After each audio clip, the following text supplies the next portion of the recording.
Well, chilly day at the lodge. I'm glad I've got my vest, and I'm glad that you have your coat. I have. I'm glad I have my coat.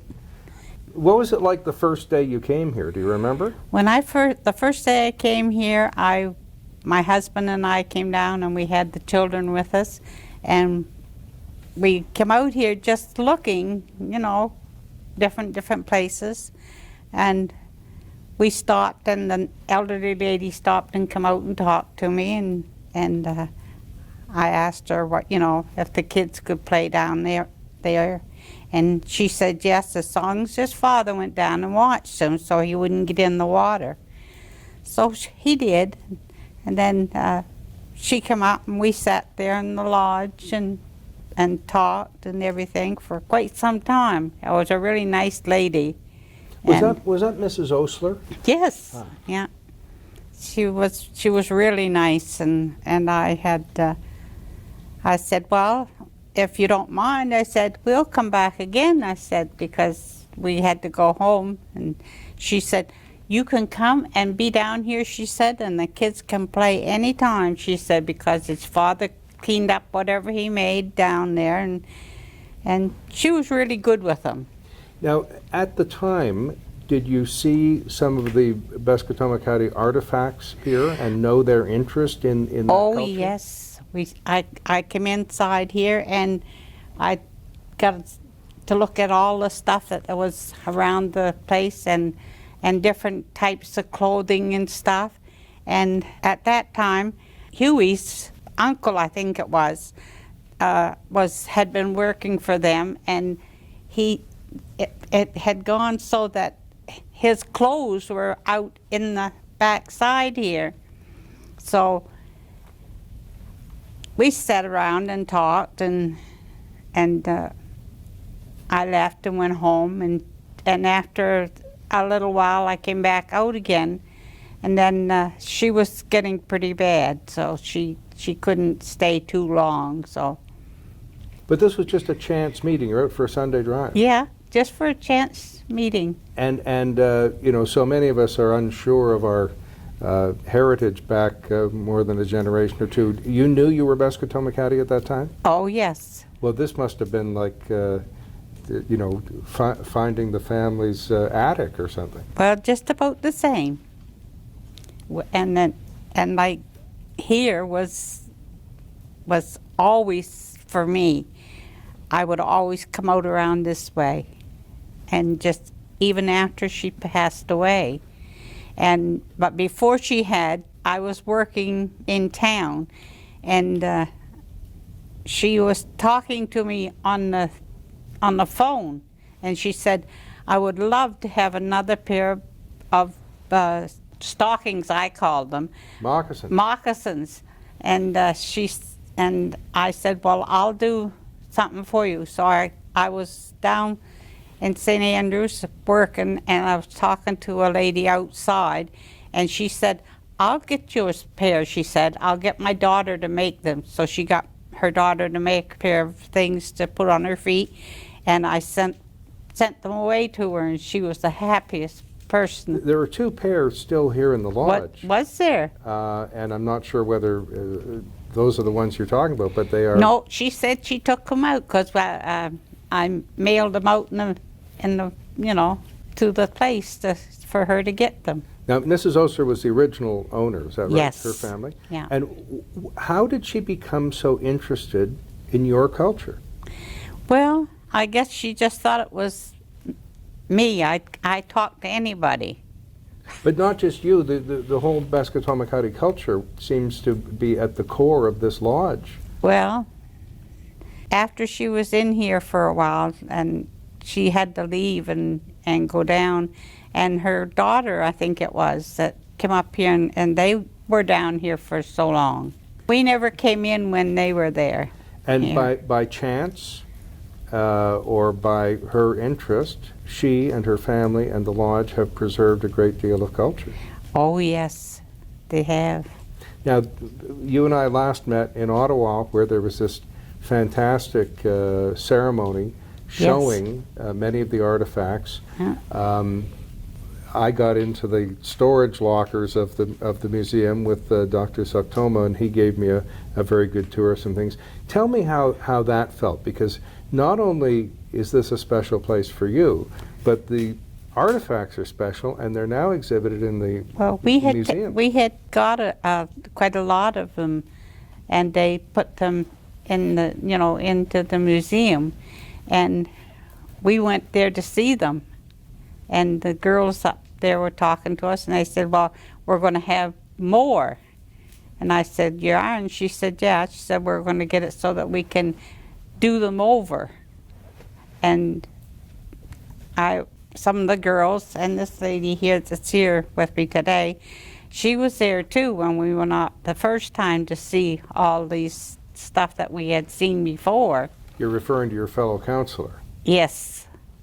And when we got done, we came back again, and then it's been just couple of 3 weeks since we went up there again to see them. And we have a nice video on the YouTube channel of you two councilors and the chief, and it's a very emotional moment. Oh, yes.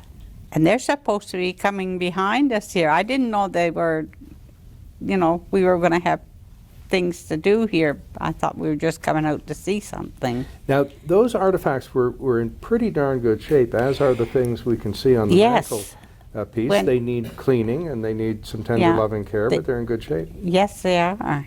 And one day I came out to do something out here, and I was going up in the attic to see how it was doing, and it had a water hole, so I got a hold of the fellow that looks after it, and he fixed it right up, and new roof put on the outside.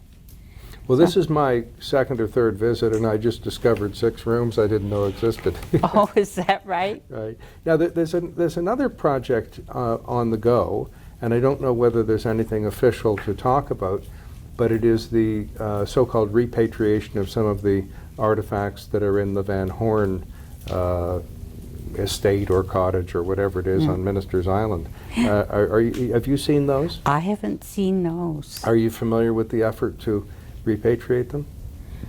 I would if I, did see them, but I didn't see those ones. Now, the next thing that fascinates me is at a time when many people are retired, and that includes my age, but let's just talk about you today. You got into politics, and tell me how you became a member of council, why you made that decision, because it's a big commitment. Well, I was still going into the school, and then when I got out of there, I went to different places, and I don't know, I just got in with the crowd. And what was the school that you're speaking of? Just different schools. We used to take and go. Huey and I used to go and look after kids, be there for probably half a day or so, and try to tell them different things. So you would tell them about the Peskotomuhkati culture and history and so on? Yeah, that's what we were doing. Yeah. And you got more involved. Oh, I got more involved, all right, and I'm still doing it. Now, I used to work for our national broadcaster, the CBC, and in historical times, there was a program that interviewed deputy ministers and senior civil servants to explain how the government works, because nobody knows how the government works. Nobody even knows if the government works. But you're now of that rank, and is there something that you can tell the people watching, especially the members of the nation, what your job is like? What is it like to be a member of council? I never minded to go and do anything that had to be done, but usually we let the people that are doing more important stuff, like Paul and the negotiator. Yes, Paul Williams. Yes. Yeah, and Huey, they would be always were there. Everything, so that when we had to do something, we do it. Any tough decisions or tough kind of work that you have to do? I know you traveled to Ottawa, but that was kind of fun, really. That was fun. source of pride. Anything you don't like doing? No, I don't think so, because I'm so used to being with all the people, I just automatically do it. And how long have you been on council? Oh gosh, a long time. Well, you're getting a whispered cue there that is Well, decades, is it? yeah. Well, I've been doing it since high school and stuff, and I'm an elderly lady now.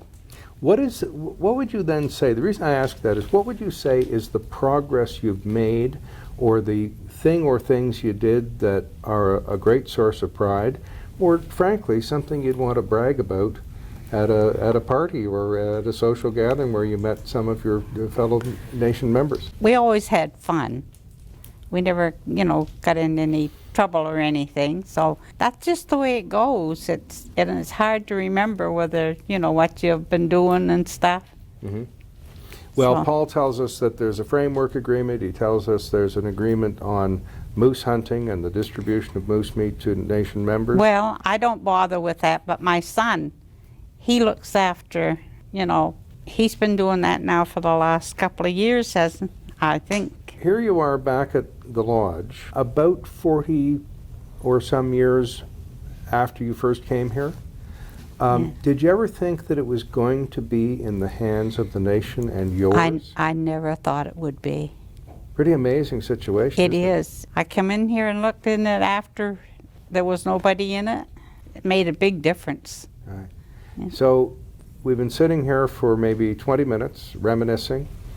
We've met on another couple of occasions and talked in Ottawa.